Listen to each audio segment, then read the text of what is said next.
What you're seeing right now is the process of ripping the Band-Aid off. But what is the purpose of enforcing a law that is clearly unjust? Like, would you have enforced the fugitive slave laws? Like, how does this work? Well, obviously, America is a relatively newer country compared to other nations, and we've been able to progress quite a bit. But I think comparing people that came here illegally, that are here illegally, to slavery, I don't think it's analogous. So why? I see your perspective where you're trying to say, well, things were legal before that were bad.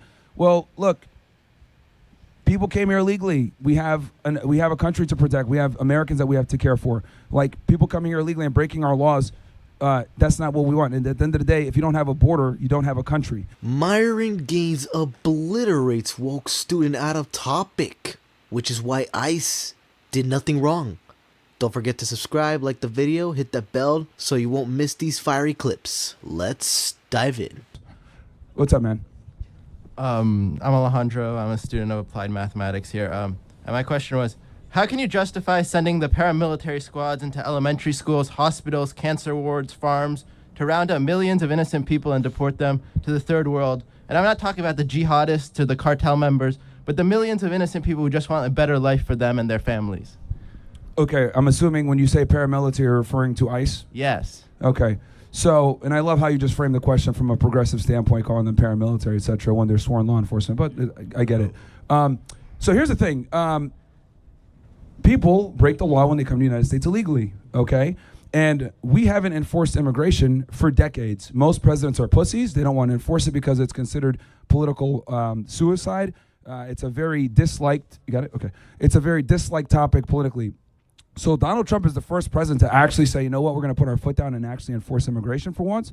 And what we are seeing is the culmination of decades of kicking the can down the road and not dealing with the problem of mass immigration in the United States. And that is why there's so much backlash. But the reality is they're doing their jobs. These people are here illegally. Some of them have been here for 20, 30 years where they could have definitely did something where they can adjust their status, but they didn't do it. So if you've been here for 20 years and you didn't adjust your status, well, quite frankly, you're a fucking retard. And you probably should get sent back to Mexico where the fuck you came from. That's the reality. So people break the laws and there's consequences. Well, so did Harriet Tubman, so did Frederick Douglass. They all broke the law. Aren't they illegal immigrants too? How about them? They ran away. They crossed the border illegally. Shouldn't we have benevolence and humanity towards these people?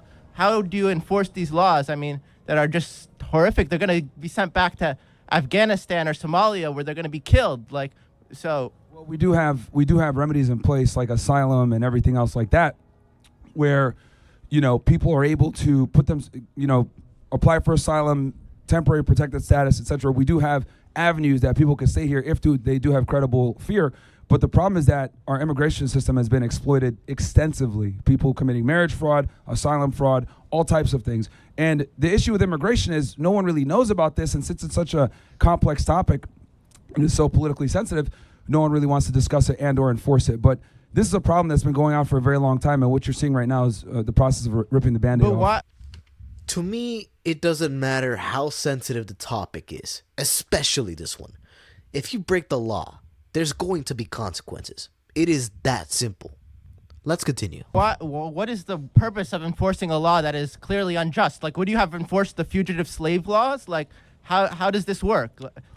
Well, obviously, America is a relatively newer country compared to other nations, and we've been able to progress quite a bit. But I think comparing people that came here illegally, that are here illegally, to slavery, I don't think it's analogous. So why? I see your perspective where you're trying to say, well, things were legal before that were bad. Well, look, people came here illegally. We have a country to protect. We have Americans that we have to care for. Like, people coming here illegally and breaking our laws, that's not what we want. And at the end of the day, if you don't have a border, you don't have a country. So they broke the law, man. So what if they broke the law? Doesn't the law exist to protect freedom, to protect life? Isn't this what John Locke said, Thomas Jefferson? If they aren't doing anything wrong in the sense that they're not hurting anyone, why can't they stay? You're going to send them back to get their fingers chopped off by the cartels? Well, what are you, a slave? Well, only on Saturday, slave owning. But so here's the thing. This law that you're complaining about is precisely why you live in the safe environment where you can say ridiculous things like this, because we've secured the country so much, and we've secured society so much where people are able to come in here and give their takes and everything else like that. So I would argue that this law that you're criticizing has created a very comfortable environment for you to bitch as you're doing right now. Wait. That's completely unfair. How can you say, like, the farmers that are getting deported, the children in the cancer wards that are getting deported, they're a threat to me? These are, like, if you find a jihadist, send him to Guantanamo. But, like, how could you say these people who aren't hurting anyone, you're going to send them back? So how's that any different than the slave catchers who sent them back to slavery? Well, here's the thing. Here's another thing. So typically they prioritize criminal aliens, right? And another issue is that a lot of these blue states that have sanctuary cities, these people have been arrested before, they've been encountered by law enforcement before, and a lot of these agencies don't do immigration enforcement whatsoever. They don't ask, they have a don't ask, don't tell. So what ICE is doing is they're basically prioritizing going after criminal aliens, and then if they're there during the course of securing an immigration arrest, and there's other people that they encounter that are illegal, those people are probably going to be taken into custody too. That's called what we call like collateral damage. Why right? should they be deported though? But why should, if they aren't hurting anyone? So I have no problem with arresting. Keep in mind, they're not getting deported right away. They're going through immigration proceedings. So they're going to have a trial, and then they're going to be sent back to Afghanistan. Like, well, not necessarily. If they can demonstrate credible fear or some other type of situation, they might be able to stay. But they do when they get arrested, a lot of times they actually get released, given what's called a notice to appear to see an immigration judge, because the immigration court system is its own animal. Trump just revoked 2,000 permits for the people from Somalia. They're going to be sent back to do what? To live in hell? To be pirates? So you're fine with sending them back to be slaughtered by ISIS or whoever terrorists live in Somalia? Well, if they're able to demonstrate credible fear, the thing is that every immigration case in every scenario is completely different. So just because you get arrested by ICE doesn't necessarily mean you're going to be deported by ICE as well. You got to keep in mind that we do have an entire immigration process where they can go through that. So if you don't want to live in a hellhole, maybe in the slums of Mexico, then you can be deported.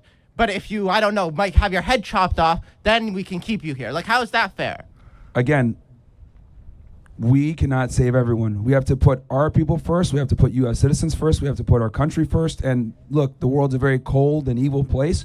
And that's just how it is. And we got to put our country first. And sometimes that means that other people have to come second and third. And, this is what we're doing now. Well, the world is not zero sum. But I'll just say that we could have 1 billion people come to this country and we'll have the population density of like France. So there's plenty of space here. And they contribute to our economy. And I don't see why. I mean, you used to work for ICE. I know that. Yep. So you are the equivalent of the slave catcher who used to deport Harriet Tubman and all her friends back to slavery in the South. Would you rather live in like slums of Venezuela where they're organized slavery, which is basically what communism is? Or would you rather be a slave in whatever time period? I mean, I'm just saying, you guys are morally equivalent to barbarians.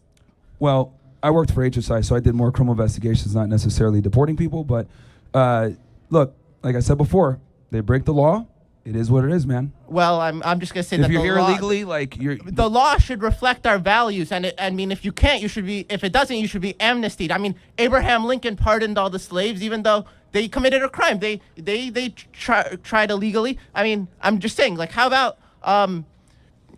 all these countries? How about the people who saved the Jews from the gas chambers? They committed a crime. Should they be punished? That's a completely different situation. I mean, if you're arguing that you're comparing immigration, people coming here illegally and overstaying and or committing immigration violations to like World War II, like you're just kind of just throwing things out there, man. And it's, I get it. You're a little triggered by ICE finally doing their jobs after decades of not doing their jobs.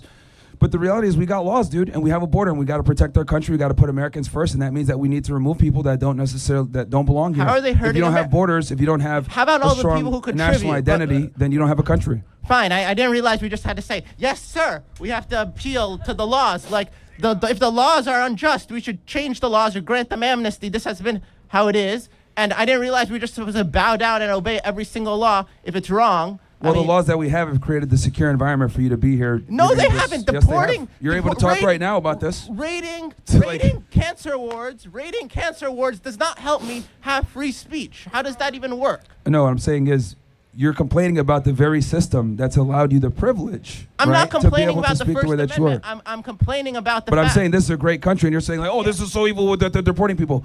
Dude, we're a nation of laws. Now, just because you don't like the law or it pisses you off from an emotional perspective, doesn't necessarily Should mean we that it's enforce not every the law? I mean, should laws that are bad be enforced? I mean, do you justify enforcing Yeah, the mass fugitive? immigration does create problems. Would you have Mass enforced the immigration creates fugitive problems. slave clause? That's my question. Would What's you that? would you have enforced the fugitive slaves clause? Okay, slavery is not the same as people coming here illegally. Well, if you're At all. if you're going to send them back to If anything, Venezuela, where it's they're going to be it's the gang complete raped, opposite. So where they're going to be what? where they're going to be like enslaved. You know, Venezuela has a modern system of slavery, and Donald Trump sending them all back there. Same in Afghanistan.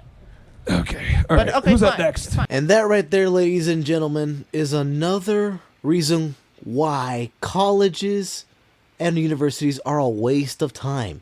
This guy was rambling about one thing, then jumps to another thing, and another thing, and another thing, and not focusing on one discussion or debate, which is why ICE did nothing wrong.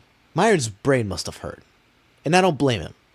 Thank you all for watching. Subscribe if you haven't already. Like the video. Comment down below what your thoughts are. We'll see you on the next one.